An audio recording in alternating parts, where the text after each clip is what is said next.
Morning. आज हम पढ़ेंगे। आज हमारा ये दूसरा क्लास है। हमने पार्ट 1 में बताया था आपको संख्याएं, जो हमारे मैथ का बेस होता है। संख्याएं कितने प्रकार के होते हैं और किनका क्या क्या मेथड होती है। जैसे हमने पढ़ा था सम संख्या, पूर्ण संख्या, प्राकृतिक संख्या, अभाज्य संख्या, भिन्न और धनात्मक, ऋणात्मक। आज उनका हम एक बार दोबारा रिवीजन कर लेता हूँ, फिर हम अगला क्लास माने अगला आगे से हम फिर पढ़ाते हैं। जैसे हमने पढ़ा था पिछले क्लास में अभाज्य संख्याएं। अभाज्य संख्याएं, ठीक है। अभाज्य संख्याएं वो संख्याएं जिनके गुणांक एक या वो स्वयं नंबर हो, जिसके गुणांक एक या वह स्वयं नंबर हो। जैसे हमारे पास है 2, 3, 5, 7, 11, 13, 17, ऐसे करके मतलब 1 से लेके 50 तक टोटल 15 अभाज्य संख्याएं होती हैं। टोटल 1 से लेके 50 तक में टोटल 15 अभाज्य संख्याएं होती हैं। और 50 से लेके 100 के बीच में 50 से लेके 100 के बीच में 10 अभाज्य संख्याएं होती हैं। अगर हम सीधा सीधा ये बात कहें 1 से लेके 100 तक के बीच में टोटल यानी 15 और 10 यानी टोटल कितना हो जाएगा, 1 से लेके 100 के बीच में टोटल मिला जुला के कितना 25 अभाज्य संख्याएं होंगी। ठीक है। और हमने अगली क्लास में हमने पढ़ा था पिछले क्लास में सम संख्या और विषम संख्या। उससे पहले हम जानते हैं प्राकृतिक संख्या और पूर्ण संख्या। हमारे जो नंबर सिस्टम में संख्या पद्धति में सबसे बड़ा रोल पूर्ण संख्या और प्राकृतिक संख्या का है। हमने बताया था पूर्ण संख्या जो 0 से स्टार्ट होके अनंत तक की संख्या होती हैं उन्हें पूर्ण संख्या कहते हैं। और प्राकृतिक संख्याएं वे संख्याएं जो 1 से लेके अनंत तक की संख्या होती हैं वो सभी प्राकृतिक संख्याएं होती हैं। और आपको मालूम होगा कि पूर्ण संख्या ही जितने पूर्ण संख्या हैं सभी हमारे प्राकृतिक संख्या होती हैं, लेकिन हमारे प्राकृतिक सभी प्राकृतिक संख्याएं पूर्ण संख्याएं नहीं होती हैं। जैसे हमारे प्राकृतिक संख्या में 1 से स्टार्ट होता है 0 को छोड़ के, लेकिन हमारा जो पूर्ण संख्या होती है, जो हमारा पूर्ण संख्या होती है वो 0 से स्टार्ट होके अनंत तक की संख्या होती है, उनको हम पूर्ण संख्या बोलते हैं। हम एक बार इसको ध्यान से देखते हैं।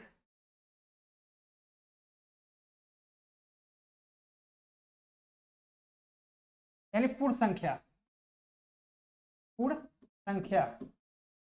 संख्या यानी 0 से स्टार्ट होके असीमित माने जहां तक उसकी सीमा ना हो वो सभी संख्या हमारे पूर्ण संख्या होती हैं।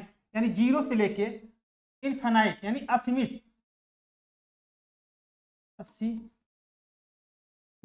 इनके बीच 0 से लेके असीमित इनके बीच जितनी भी संख्याएं होती हैं सभी हमारे पूर्ण संख्याएं होती हैं। और प्राकृतिक संख्याएं हमारी प्राकृतिक संख्याएं जो 1 से स्टार्ट होता है। पूर्ण संख्या 0 से स्टार्ट होता है, लेकिन प्राकृतिक संख्या हमारा 1 से स्टार्ट होता है, वो भी असीमित तक जाता है। यानी 1 से स्टार्ट होके इनफाइनाइट यानी असीमित तक, असीमित। इनके बीच 1 से लेके 100 के बीच 1 से लेके 100 के बीच जितनी भी संख्याएं होती हैं सभी प्राकृतिक संख्याएं होती हैं। इसमें केवल एक नंबर एक्स्ट्रा है जो पूर्ण संख्या को रोल निभाता है, जैसे कि 0। यहां तक तो हमारा प्राकृतिक संख्याएं होती हैं, ये हमारे टोटल क्या है प्राकृतिक संख्या हो जाती हैं। लेकिन अगर इसमें एक 0 ऐड कर दे तो ये हमारी संख्या यहां से लेके 0 नहीं इनफाइनाइट तक,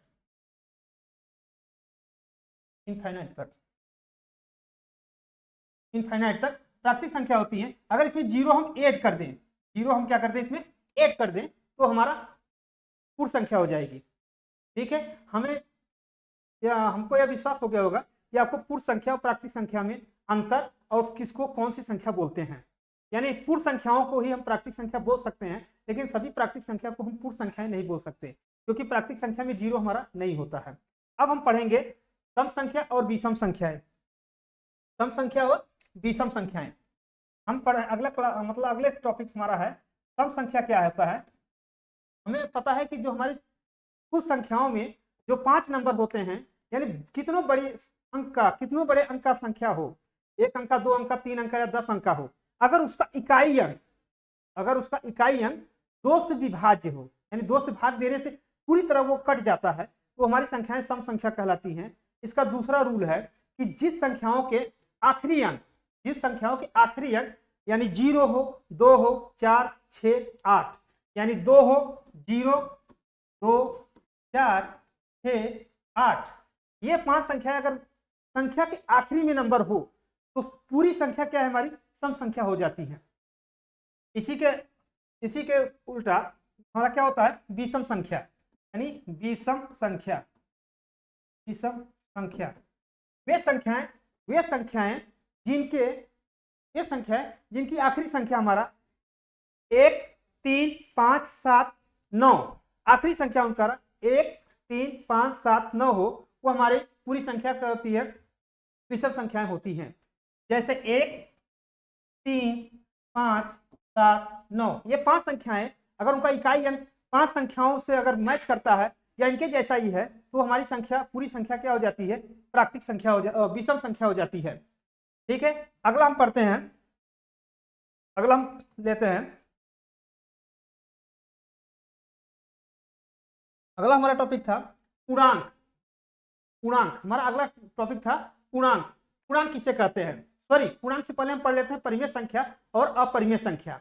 परिमेय संख्या वो संख्याएं होती हैं, परिमेय संख्याएं, अगला था हमारा परिमेय वह संख्याएं जिसे हम p/q के रूप में, यानी भिन्न के रूप में हम प्रदर्शित कर सकते हैं।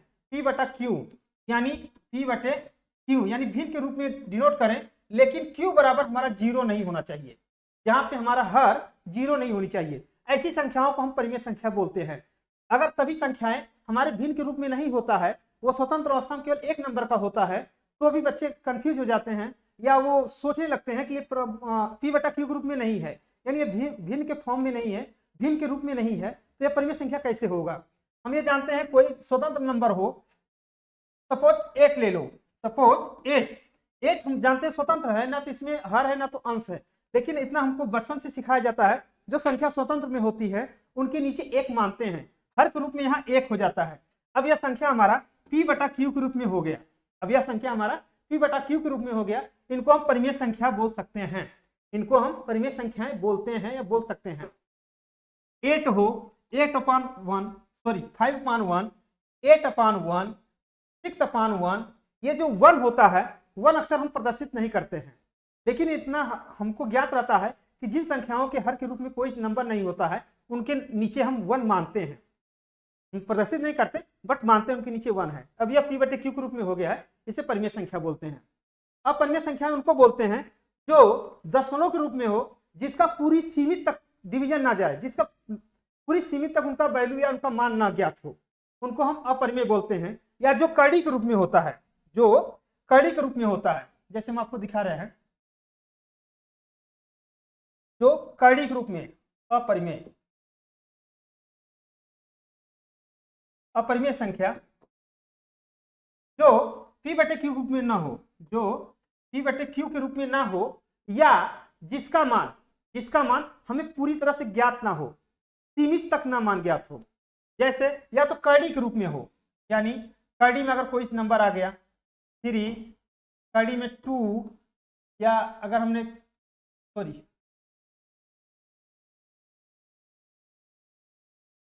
कड़ी में 5, अगर ये सब नंबर है हमारे, इनके मान जो होते हैं वो हमको सीमित नहीं पता होता है। अगर 3 का मान निकालें तो 1.14 नियर अबाउट कितना होता है, 1 मिनट, इतना मान के चलो कि जितने भी कड़ी के नंबर होते हैं सभी हमारे अपरिमेय संख्याएं होती हैं। आगे हम पढ़ेंगे परिमेय संख्या में ही हमारा आता है पूर्णांक। हमारे पास थोड़ा टाइम का कमी है, इसलिए हम जल्दी में आपको ये फिनिश कर देते हैं, क्योंकि प्रीवियस क्लास है ये। हमारा जो परिमेय संख्या में एक पूर्णांक होता है, दूसरा भिन्न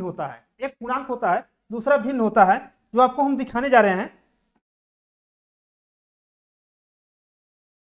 ये परिमेय संख्या में हमारा क्या होता है, एक होता है पूर्णांक और दूसरा होता है भिन्न। पूर्णांक संख्या हमें पता है, पूर्णांक संख्या जो धनात्मक ऋणात्मक दोनों रूप में होते हैं। हमारे पूर्णांक तीन तरह के होते हैं, एक होता है, पहली संख्या होती है धनात्मक, धनात्मक। दूसरा होता है जीरो यानी शून्य।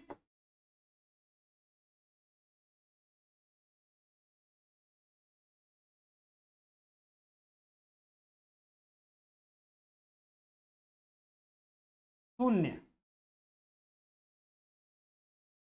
शून्य। और तीसरा होता है ऋणात्मक।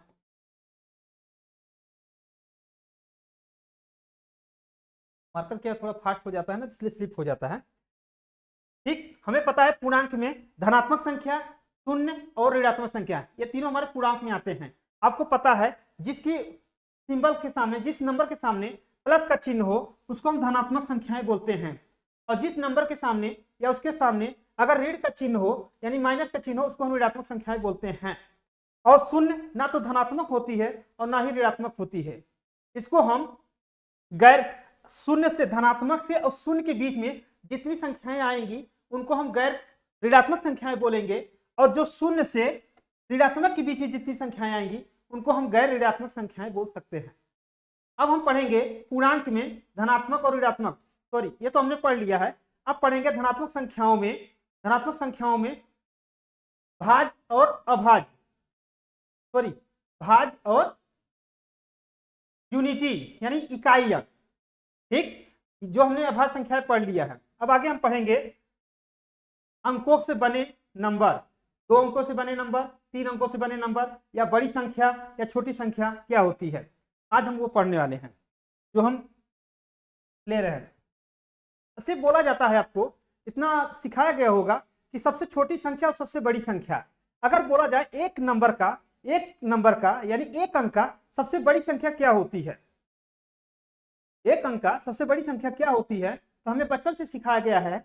अगर अंकों की बात किया जाए, एक अंकों का, 2 अंकों का, बड़ी संख्या की बात की जाए तो हमें पता है एक अंकों का, एक अंकों का, एक अंकों का सबसे बड़ी संख्या, सबसे बड़ी संख्या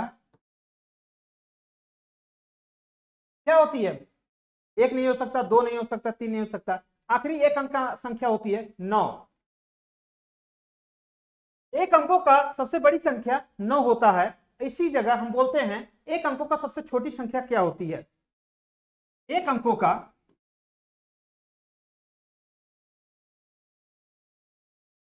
सबसे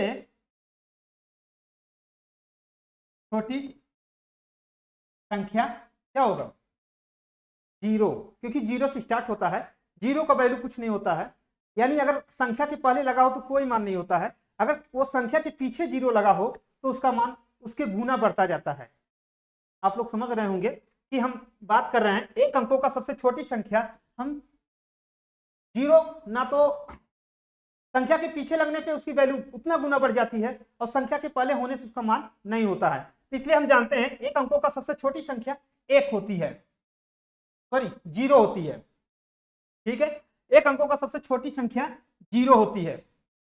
ये हमारे बचपन से सिखाया जाता है, लेकिन हम अंकों की गिनती करते हैं क्योंकि 0 का मान संख्या के पहले पढ़ने पे, अंकों के कोई अंक हो उसके पहले अगर आता है तो 0 का मान कुछ नहीं होता है, लेकिन वही 0 हमारे अंक के पीछे अगर लगता है तो उसका गुना मान बढ़ता जाता है। इसलिए ये इकाई अंक, सॉरी ये एक अंकों का इकाई जो होता है इसको हम 1 लेते हैं, 1 मानते हैं।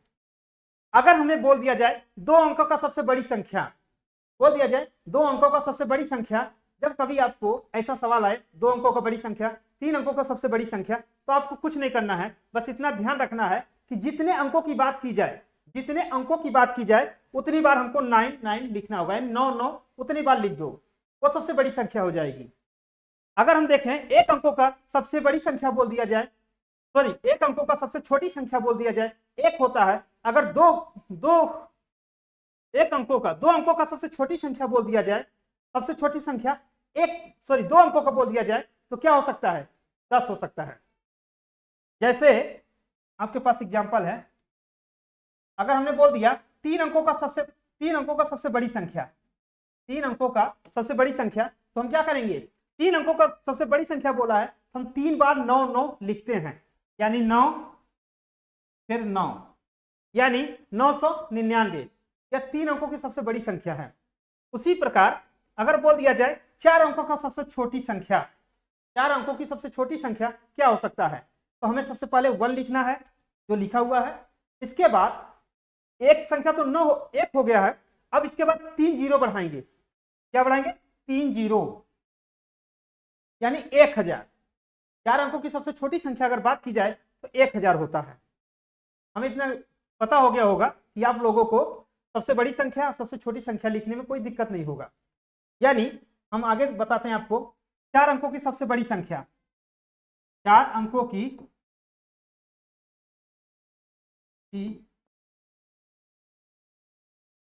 सबसे बड़ी संख्या। तो आपको क्या लग रहा होगा, 4 अंकों की सबसे बड़ी संख्या क्या लिखेंगे हम 4 अंकों की सबसे बड़ी संख्या के लिए जो 9 संख्या है हमारा, सॉरी जो नंबर हमारा 9 है, अंक जो हमारा 9 है वह 4 बार लिखेंगे। कैसे? यानी 9 9 9 और 9, ये हमारे 4 अंकों की है। 1 2 3 4 अंकों की है। हमने बड़ी संख्या की बात की है, सबसे बड़ी संख्या की बात की है, इसलिए हमने 9 लिखा है। अगर सबसे छोटी संख्या बोली जाती तो यहाँ 4 जगह हमने 1 1 लिखता। यहाँ पे 4 अंकों की सबसे बड़ी संख्या क्या हो जाएगा? 9999। हमें इतना पता हो गया होगा कि आप लोग ये बड़ी संख्या और छोटी संख्या आसानी से बता सकते हैं। चलो होमवर्क में आप एक बार नोट कर लो, 3 अंकों की, सॉरी 2 अंकों की, 2 अंकों की, 2 अंकों की,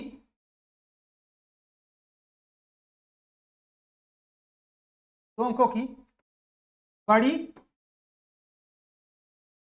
और छोटी संख्या, 2 अंकों की सबसे बड़ी और सबसे छोटी संख्या हमें कमेंट में जरूर भेजिएगा। हमें इतना पता है, हमें इतना पता है कि आप लोग केवल बिना पेन और बिना कॉपी से ही आप हमारा वीडियो देख रहे हैं। हमें पता है मैथ को ना तो रटा जा सकता है, ना मैथ को हम किसी ज्ञान माना किसी मंत्र के द्वारा हम ज्ञान कर सकते हैं। हमें मैथ पढ़ने के लिए पेन और कॉपी की हमेशा जरूरत होती है। हमें आप लोगों से इतना रिक्वेस्ट है या इतना अनुरोध है कि आप लोग जब कभी भी मैथ पढ़ें, चाहे किसी भी चैनल से पढ़ें या किसी से भी पढ़ें, तो हमेशा पेन और कॉपी अपने साथ लेके बैठें। क्योंकि हम लोग वीडियो में, हम लोग अक्सर देखते हैं वीडियो में हम लोग मन से पढ़ते हैं, ध्यान लगा के पढ़ते हैं, फिर भी उसके बाद जैसे ही वीडियो खत्म होती है या हमको 1-2 दिन बाद बीतने के बाद फिर उसके बारे में कंफ्यूजन होने लगती है। अगर हमने राइट करके या हमने कॉपी पे लिख के अगर हमने पढ़ा है तो हमें ये सब संख्याएं याद रहती हैं, छोटी छोटी बातें इसमें से हमको याद हो जाती हैं, या हमें पुनः उसको दोबारा देखने से वो पूरा अभ्यास हमको पूरा डिक्लियर हो जाती है कि हमने ये पढ़ा हुआ है तो ये चीजें हमारे पास है, अवेलेबल है। ठीक है, तो हमारा यही रिक्वेस्ट है आप लोग से, जब ये वीडियो या मैथ पढ़ें आप तो हमेशा पेन और कॉपी हमेशा रख के पढ़ें। ठीक है, तो आगे हम पढ़ेंगे, आगे हम पढ़ेंगे छोटी संख्या बड़ी संख्या। हाँ, हमारे एग्जाम में कभी कभी ऐसा आता है कि सबसे बड़ी संख्या और सबसे छोटी संख्या, यानी 2 अंकों की सबसे बड़ी संख्या और 2 अंकों की सबसे छोटी संख्या के बीच का अंतर ज्ञात करो। उसके बारे में थोड़ा पढ़ लेते हैं।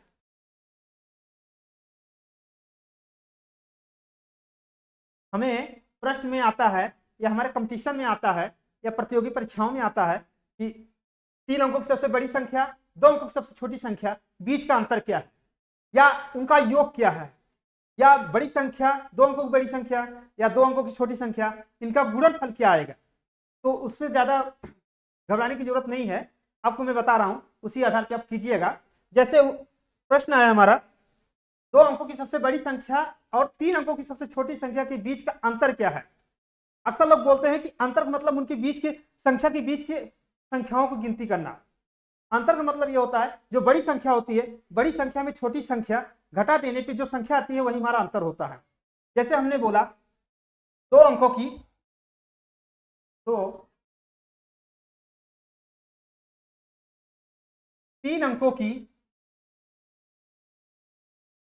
3 अंकों की बड़ी संख्या और 3 अंकों की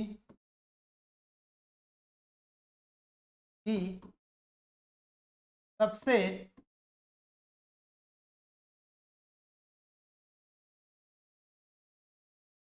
अंकों की सबसे छोटी संख्या संख्या का अंतर अंतर या हम अपनी तरफ से लगा देते हैं योग क्या होगा, क्या होगा। तो आपको इसमें घबराने की जरूरत नहीं है, आपको पता है कि 3 अंकों की सबसे बड़ी संख्या क्या होती है। हम जानते हैं 3 अंकों की सबसे बड़ी संख्या क्या होती है, 3 बार 9 9 यानी 3 बार 9 9 लिखते हैं, यानी 9 9 और 9। और फिर उन्होंने बोला है 3 अंकों की सबसे छोटी संख्या, 3 अंकों की सबसे छोटी संख्या, यानी छोटी संख्या के लिए हम लिखते हैं 1 0 0। अगर आपसे बोल दिया जाए अंतर, आपसे अगर बोल दिया जाए प्रश्न में आए अंतर क्या है, तो आप कुछ कीजिएगा, केवल बड़ी संख्या में से छोटी संख्या आप घटा दीजिएगा। अगर इसमें से हम घटाएं 999 में से अगर 100 यानी 100 यानी 100 हम घटा दें तो हमारा आएगा 9 में से करेंगे तो 9 9 9 में से 899, ये इनका अंतर है। अगर इसी पे अगर बोल दिया जाए संख्याओं का योग, प्रश्न में आ जाए संख्याओं का योग, तो हम क्या करेंगे, जहां हम घटाते थे वहां घटा के नहीं, इनको हम क्या करें, जोड़ दें। ये हमारा घटाने पाया है, माने इनका अंतर है, बड़ी संख्या और छोटी संख्या का अंतर है। अगर इसमें योग पूछ लिया जाए, क्या पूछ लिया जाए, योग, तो हम क्या करेंगे, इन दोनों संख्याओं को जोड़ देंगे। 9 को जोड़ेंगे तो 9 में 0 जोड़ेंगे तो 9 में 0 जोड़ेंगे तो यानी 1099। हमारा अगर दोनों संख्याओं को जोड़ दिया जाए 1099, अगर इन संख्याओं को अंतर किया जाए यानी घटा दिया जाए 899। हमें इतना पता हो गया होगा कि आप लोग को बड़ी संख्या से छोटी संख्या घटाना या अंतर या गुणा करना, जैसे मैं बता रहा हूं एक अंक का थोड़ा जल्दी में हो जाएगा, टाइम की बचत होगी, तो एक अंक का हम बता देते हैं गुणा करके। आप ऐसे ही सवाल को सॉल्व कीजिएगा, जैसे एक अंकों का सॉरी 2 अंकों का ले लो, 2 अंकों का बड़ी संख्या, 2 अंकों का बड़ी संख्या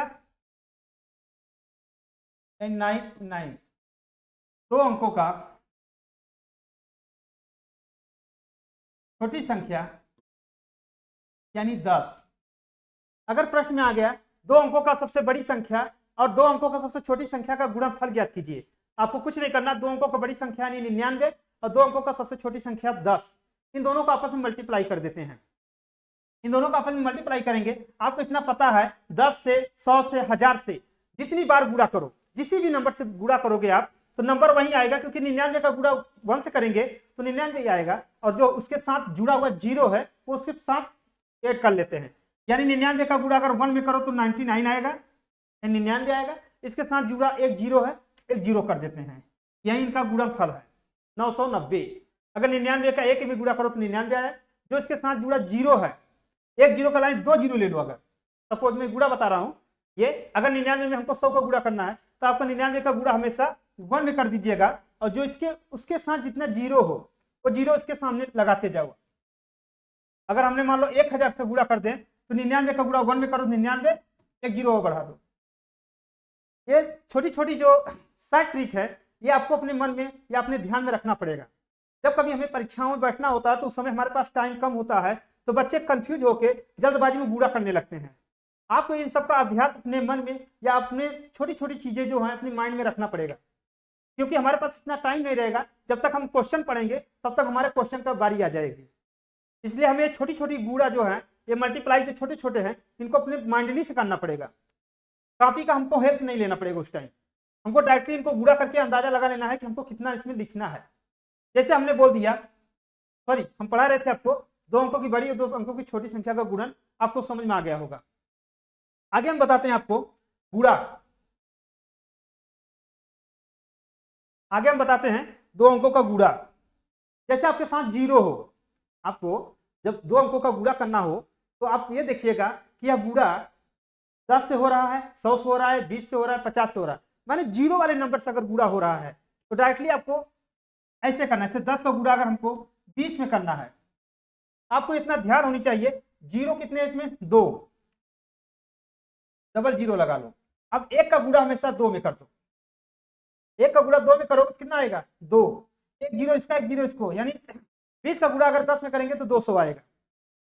ऐसे अगर हमको 50 का गुणा 30 में करना है, सपोज 50 का गुणा 30 में करना है, तो आपको कुछ नहीं करना, 5 का गुणा 3 में कर लेना, 5 3 15, एक जीरो ये दोनों जीरो यहां बढ़ा देना, ये आंसर आएगा। या आपके साथ मान लो 50 नहीं 100 200 आ जाए, अगर आपके साथ 100 200 आ जाए, या 1000 का गुणा हमको 1000 का गुणा 7 में करना है हमको, या 70 में करना है, 1000 का गुणा 70 में करना है, तो आपको कुछ नहीं करना है, एक का गुणा 7 में कर दो, एक सत्ते 7, कितने जीरो है पीछे 1 2 3, 3 जीरो बढ़ा दो। ये छोटी छोटी जो गुणा है ये आपको अपने माइंड में सेट करके रखना पड़ेगा। इसके लिए आपके पास टाइम नहीं रहेगा, जब आप परीक्षाएं देने बैठेंगे तो उसमें इतना करने के लिए आपके पास टाइम नहीं रहेगा, या कभी कभी लंबी लंबी गुणा करने में आपको लंबी गुणा करने में कंफ्यूजन हो जाएगा, और हो सकता है जल्दबाजी में गलत भी हो जाए। इसलिए ये छोटी छोटी ट्रिक जो है अपने प्रैक्टिस अपने माइंड में सेट करके रखो। आगे हम पढ़ने वाले हैं, टाइम कितना हुआ,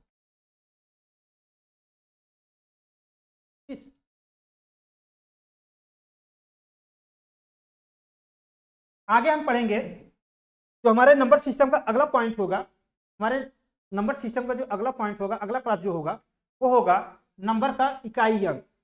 नंबर सिस्टम में ही है, अगला भाग में हम बताएंगे इकाई अंक क्या होता है, और संख्याओं का वर्गीकरण क्या है, और सबसे बड़ी संख्या का योग कितना होगा, सॉरी 1 से लेकर 50 तक की संख्याओं का योग कितना होगा, या इनका छोटी संख्याओं का गुणनफल कितना होगा, ये सब निकालना हम आपको आगे बताएंगे अगली क्लास में। अभी हम ध्यान से देखते हैं कि अगली क्लास में क्या होगा। आप लोग थोड़ा इस पर स्टडी करके रखना या पढ़ के रखना, ताकि हमको समझने में कोई दिक्कत ना हो। और हमारा आपसे फिर से अनुरोध यही है, जब भी आप मैथ का क्लास पढ़ें, चाहे किसी भी चैनल से या कहीं से भी पढ़ें, तो हमेशा पेन और कॉपी अपने पास रखा करो। छोटी छोटी जो ट्रिक है, छोटी छोटी जो आपको फार्मूले बताए जाए, उसको कॉपी पे नोट डाउन करो और उसको बाद में देखना एक बार। ये सब जो छोटी छोटी ट्रिकें होती हैं, ये आपके एग्जाम्स में जाने से पहले एक बार रिवाइज कर लेने से आपको वो चीज़ अभ्यास रिटर्न हो जाती है, यानी ताज़ा हो जाती है। हमारा अनुरोध यही है कि आगे से आप इन सब चीज़ों का ध्यान रखिएगा, ठीक है। चलिए आज के लिए इतना हो गया है, अब हम अगली क्लास में फिर मिलेंगे, तब तक के लिए बाय बाय। अगर आपको वीडियो अच्छा लगा हो तो आप, अगर कोई प्रॉब्लम होगी या आपको डाउट होगा तो कमेंट जरूर कीजिएगा। अगर आपको वीडियो अच्छा लगा होगा तो लाइक और सब्सक्राइब जरूर कीजिएगा। अगर छोटी छोटी चूक हुआ हो तो आप ध्यान में न रख के उसको भूल जाइएगा। थैंक यू, धन्यवाद।